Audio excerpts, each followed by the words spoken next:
Hey ကျွန်တော်ရဲ့ချစ်ပရိသတ်တွေအားလုံးမင်္ဂလာပါဗျာဒီနေ့တော့တော်တော်လေးစိတ်ဝင်စားဖို့ကောင်းပြီးတည်ထားတဲ့အကြောင်းအရာတစ်ခုကိုပြောပြပေးသွားမှာပါအဲ့ဒါကတော့ Porsche ကားရဲ့အာမခံစနစ်မြန်မာပြည်မှာဘယ်လိုအကျုံးဝင်တယ်လဲဆိုတာပါပဲ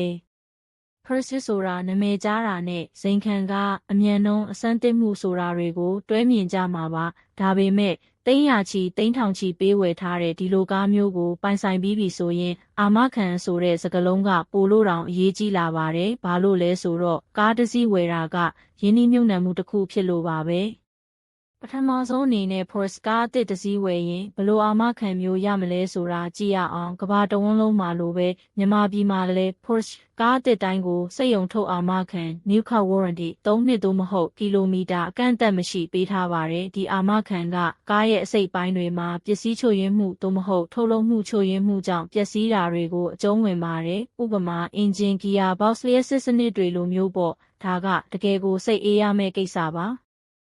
ဒါပေမဲ့ဘာတွေကအကျုံးမဝင်ဘူးလဲဆိုတာသိဖို့ကပိုရေးကြီးပါတယ်အဓိကအားဖြင့်တော့ပုံမှန်အသုံးပြုလို့ပျက်စီးယိုယွင်းတဲ့အစိတ်ပိုင်းတွေ wear and tear parts ဥပမာဘရိတ်ဖမ်းပြားတာယာဝိုင်ပါပြားဘက်ထရီလိုမျိုးတွေကအာမခံအောက်မှာမပါဝင်ပါဘူးနောက်ပြီးကားကိုပြုပြင်မွမ်းမံတာ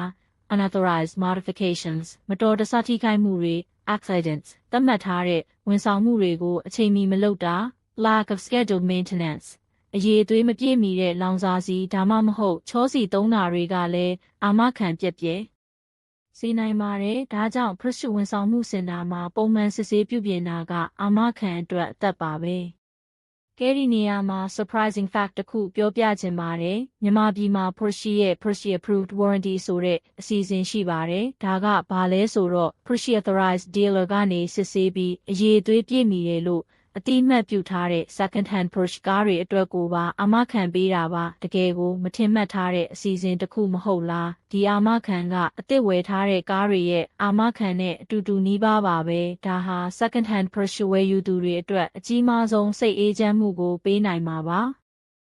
နောက်ထပ်အရေးကြီးတာတစ်ခုက warranty extension ခေါ်တဲ့အာမခံသက်တမ်းတိုးခြင်းပဲတင့်ရဲ့3နှစ်စက်ရုံထုတ်အာမခံကုန်ဆုံးတော့မယ်ဆိုရင်တစ်နှစ်ဒါမှမဟုတ်နှစ်ထပ်တိုးလို့ရပါတယ်ဒါက Porsche ရဲ့အရေးသွေးကိုယုံကြည်မှုရှိလို့ပေးနိုင်တဲ့ဝန်ဆောင်မှုတစ်ခုပါအာမခံသက်တမ်းတိုးခြင်းကဘလောက်အရေးကြီးလဲဆိုတာဥပမာလေးတစ်ခုနဲ့ပြောပြရအောင် Porsche ရဲ့ transmission bar တစ်ခုပြတ်သွားပြီဆိုပါစို့အာမခံမရှိရင်သိန်း100 200ဒါမှမဟုတ်ပိုပြီးကုန်ကျနိုင်ပါတယ်အာမခံသက်တမ်းတိုးထားရင်တော့ဒီကုန်ကျစရိတ်တွေကိုစိတ်ပူစရာမလိုတော့ဘူးပေါ့ဒါကငွေကုန်ကြေးကျများတဲ့ကားပြုပြင်စရိတ်တွေကနေကာကွယ်ပေးတဲ့အကောင်းဆုံးနည်းလမ်းပါပဲမြန်မာပြည်ရဲ့လက်တွေ့အခြေအနေနဲ့ပတ်သက်ပြီးပြောရမယ်ဆိုရင် Porsche ကားတွေအတွက်အစိတ်ပိုင်းတွေကဈေးကြီးပါတယ်နိုင်ငံခြားကနေမှာယူရတာဖြစ်လို့အချိန်ကုန်ငွေကုန်များပါတယ်ဒါကြောင့်အာမခံရှိခြင်းကတင့်ရဲ့ငွေကြေးကိုအကြီးအကျယ်ကာကွယ်ပေးနိုင်ပါတယ်အာမခံအောက်မှာဆိုရင်ပျက်စီးသွားတဲ့အစိတ်ပိုင်းတွေကိုအခမဲ့လဲလှယ်ပေးမှာဖြစ်ပြီးတန်ဖိုးကြီးတဲ့ဝန်ဆောင်မှုစင်တာရဲ့နည်းပညာရှင်တွေရဲ့လက်ရာကိုလည်းရရှိမှာပါအနှစ်ချုပ်အနေနဲ့ပြောရမယ်ဆိုရင် Porsche ကားတစ်စီးဝယ်တာကဇိမ်ခံပစ္စည်းတစ်ခုတည်းမဟုတ်ပဲ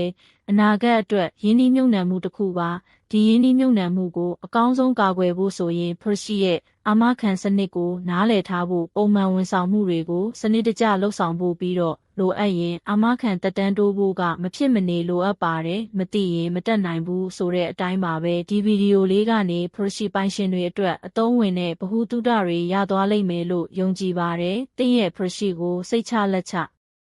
မောင်းနေရင်ဘေးကင်းပျော်ရွှင်တဲ့ခရီးစဉ်တွေပိုင်ဆိုင်နိုင်ပါစေလို့ဆုတောင်းပေးပါတယ်ဗျာနောက်ထပ်ဗီဒီယိုတွေမှာပြန်တွေ့မယ်နော်ဘိုင်ဘိုင်